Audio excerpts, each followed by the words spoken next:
and welcome everybody to our new session,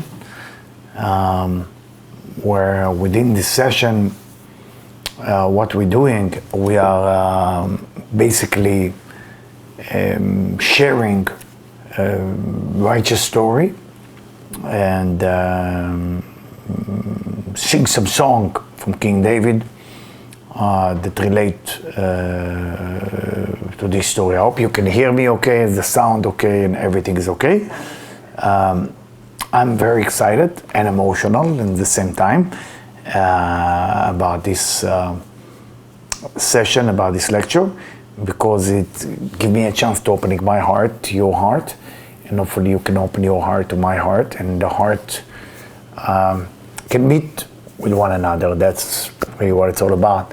And because remember, in the end of the day, music unites us. And when we play music or we sing, it's regardless if you have a great voice, if you are a good performer, or if you don't.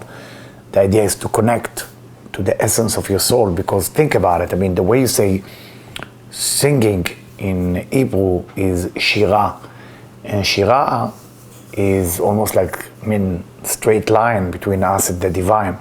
For that reason, it's written when Rabbi Isaac Luria, used to meditate in the highest level of Kabbalistic mystical technique. It was one Friday night, because Friday night, that's the time that you're supposed to sing and be happy. He saw that the angel that were in his house every weekend left and went to another location. It was in the city of Tzfat. Those of you who never been in Tzfat should go there. It's so beautiful, especially on Friday evening when the sun set. So amazing. You feel the holiness, you feel so special. And Rabbi Luria went out of his house, and he saw that the angel surrounded by another righteous person. And he went to check what is happening, and he realized that this is the rabbi that wrote Lecha Dodi, Rabbi El-Kabatz. And because of that, because of the music and the singing, the angel coming there.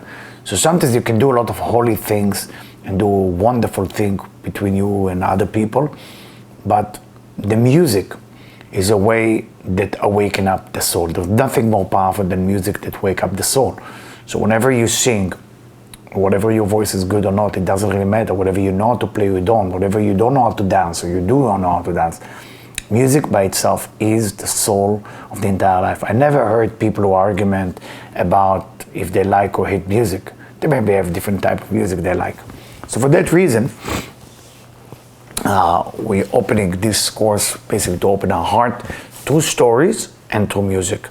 And this is really will help us unleash our soul and tell the story of the soul, because the whole idea of this life is about connecting to our soul. So I would like to start with the first story. I promise that I will do my best not to get too emotional. So I'm just choose some story that I save, so I'm not gonna get emotional here. And first, to understand what is a righteous person. A righteous person is a person who's truly capable to feel pain of others. And when you are next to that individual, things happening to you, not to them. Unfortunately, today with all the PR and the fame and everything like that, we are busy with that righteous person, how famous they are, how many followers they have. In the old days, the righteous people were not that famous, they were just with power. And when you go around them, things happening to you, which means if you, things that didn't work out, just work out for you. So I would like to start with the story. I will not use the names of the Kabbalists or the rabbi or the famous righteous people, because the name can turn some people off. Sometimes the names are too complicated. So the first story is about the son of a great Kabbalist. But I need to tell you, until you become famous as a Kabbalist, it takes sometimes 50 years for a person to be known, for two reasons. First, they don't want people to know what they know, so they hide themselves and they hide what they know. And second, because people don't find out who they are, they don't look exactly famous, they don't dress like exactly in a way that people will know them. So first to understand what a righteous person look like. Now, he has a son, that righteous person, and his son was worried because he was a son of a very famous Kabbalist at that time. And he said to his father, I will have to go around the villages as a poor man, because that's a way that they believe that they can get the light. Because if you lower the ego and you go like a poor man, nobody even know you are the son of the rabbi or the son of the Kabbalist. Nobody even know who you are, and you walk from door to door, place to place as a poor person, and you hope that the Creator will send a nice person to invite you for a drink, for water, for food, for tea. And that's the way they used to do things, and that's how they become a Kabbalist or a teacher. So the teacher was not about how much they know and how much they study, is can they feel a pain of the village? They can feel the pain of the people. Can they feel the pain of people around them? And our story go like that. Our friend, the son of the Kabbalists, are going to that village, and as a poor man, nobody recognizes that he's actually the son of the rabbi, son of the Kabbalist. And one of the things in a specific village where he used to arrive is to be there every Tuesday for 1 year. He took on himself to be 1 year from home, to diminish his ego and work on himself to be spiritual. And at the same time that nobody should know that this is actually him. And one of the things that happened, he used to arrive at this village, used to be a young girl, and this young girl, every time she see him as a poor man, she set up a table for him, a chair, and a big piece of cake, and a glass of tea. So every Tuesday when he arrived at that area, she was one of the only people who chasing him to give him cake, tea, table, and a chair. Same thing over and over. And after she gave it to him, she was very young, she was dancing on the grass. We talk about the area between Poland and Ukraine, if you know the area. And she was just looking in heaven and just being happy all the time. What about being happy? And it was tremendous, idea for him to watch her being so happy, and in the same time being so generous. After, of course, 1 year of traveling to so many villages, lower his ego, work on himself, he decided it's time to go back home. He go back home to his father. His father was already old, and at that time, his father was about to go to the upper world, and he's leaving. And of course, the big city where he belonged to, recognize who the son is, and they announce him as the Kabbalist of the all Eastern Europe. And he accepts this responsibility, he accepts this job, and he becomes the famous Kabbalist. In the meantime, that young girl that used to feed him, unfortunately, 9 years later, she got very sick, and she lost the ability to walk. She became paralyzed. And, doctors mean to do very well and do want to do surgery and they want to help you, but not all the time the doctor can feel the pain of the patient. They want to help, they want to do the thing, but sometimes they don't feel what the other person feels. They not connect to the soul of the individual. They mean well, and that's not the point, but sometimes it's stuck. And unfortunately, she couldn't walk. Her parents didn't know what to do. They heard about this Kabbalist. Of course, she didn't know it was him. They heard about this Kabbalist that cure people, that help people. He does healing on people, and miracle happened to them. And they decided to give it a chance. And in those days, you don't have like now, or we talk about under 90 years ago. So it's a little different now. You travel. The traveling by itself is a very difficult thing. It's not that you take first class or you go by a train. It's different. So of course they're arriving after a long time of travel. And the Kabbalist, what is a righteous person? They feel pain. They feel people, and he feel when she's arriving to town. She's staying not far from his house, and he say to shamash to the person who's serving him, because when you are righteous, you have somebody next to you study everything from you. Said to his shamash, to his person who's serving him, make sure you prepare a beautiful candle in the school. He has his own school where he teaches people how to be spiritual, and tell them that I'm ready to see the family. He already knew that it was her. So they arrive, okay, the parents are full of tears. They try for already 6 months to get cure for their daughter. And this is the last hope. And of course, he see her, he recognize her. She doesn't, because she saw him as a poor person, no food, no nothing, he was in the street. And he tells to his shamash, to his servant, he said, I want you to prepare a table, a glass of tea, beautiful glass of tea with honey, the best tea that we have, and a big piece of cake. The servant will say, of course, it will be my pleasure, my master. So he go and he prepare for that table. And at that time, the same time, they walk in, the parents and her, and they tell him the story. And he asks her, do you recognize me? Do you remember me? She said, no, I don't. He said, you remember that poor man that you give the cake, the tea, the table and the chair? I said, of course I remember. He said to her, that's me, I'm the teacher. Right now on this table, there is tea, there is cake, there is table and a chair. I want you to stand up, bring me this tea and a cake right now. She stood up and she was able to reach out to the cake, the tea, and walk normally for the rest of her life. Of course, the story is, what is exactly this story for us? There's so many meaning, there's so much messages. And open your heart for that. The idea of to cure a person, you have to feel their pain. It's not enough to be a healer or a doctor or a surgeon or a rabbi or a Kabbalist or a priest.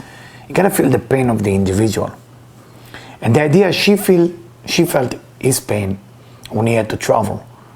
And she didn't ask who he was, she didn't care who he was. It's not like she judged him to be poor, what is he doing in her neighborhood. She was just thinking, how can I give? The same thing when he had to see her, it was no judgment. It was just feeling her pain. And because he was able to feel each other's pain, they were able to connect in such a high level that immediately things work. And I would like to ask from all of us, whoever listened to this, if you are in pain, whatever it is, relationship or money or health, God forbid, if you have any type of disease, the secret is to find the one person who cares about you the same as you would care about yourself. And when you find that person, this is the person that can help you. Until then, it's not easy, even if you get the best doctor, because that person who cares about you will have to remove himself from himself, feel your pain, take the pain out, and then you walk normally. And I would like to share a story, a personal story, before I'm going to sing a song for you, is, I don't know if you know, but I was about to go to surgery on my neck, and I had severe pain and a disc in my neck, two of them, for something that happened to me, and I didn't know what to do. And 2 weeks before the surgery, I've been invited to help to take a group to Ukraine in the middle of the freezing cold. It was February 1st. And I said, my God, take a group to freezing cold while I have this condition. What am I gonna do? But it will be going to the grave of the Baal Shem Tov, which is a great Kabbalist, and going to the room where he used to pray for healing for his student, the Magid B'Mezrich, who was sick all his life. So when I arrived there for the first time, what I did, I went to the room, the healing room of the Magid B'Mezrich, and I lined there, and they kept the room the same way as it was 250 years ago. There is a still fire burning there. And the room is inside the synagogue where people pray. It's in the back. Like everybody praying, and he was sitting because he couldn't walk. And I lined there, and we just arrived. from the airport, and I was very tired, and I fall asleep in this room, and I was begging for healing. I was begging for help. You may not believe me, but I didn't do the surgery. Debbie can tell you this, and I came back home. My home was Florida at that time, and thank God this was gone. So I would like to share with you a melody, a song, and the song is King David. Most of the song I sing tonight is from King David, and the song is Gam ki elech begetz al mavet. Even if I will walk in the valley of the shadow of death, no negative things will happen to me because I know the Creator is with me. So join me if you are home.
So the song is from King David. It say, even if I walk in the valley of the shadow of the death, no negativity will happen to me. And again, I hope you sing with me and you enjoy.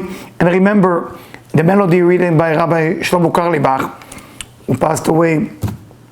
And his method was to tell a story, to sing a song, and opening people's heart.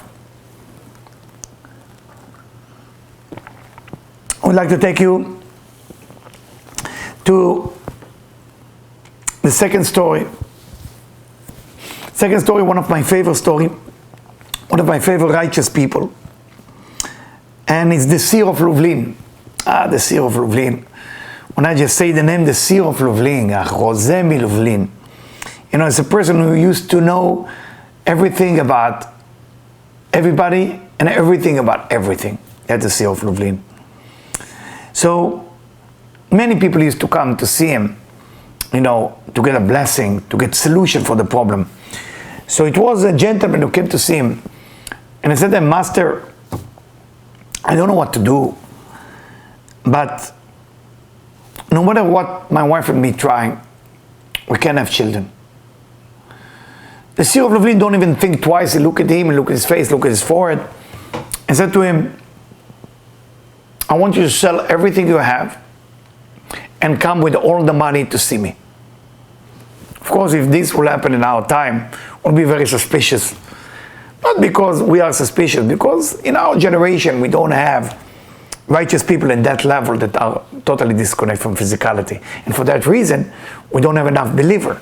So a lot of time people blame the believer, that we don't have enough believer in the young generation. It's not the believer. We don't have enough righteous in that level that you can believe in them in that level. So of course he didn't ask any question. He sold everything, furniture, home.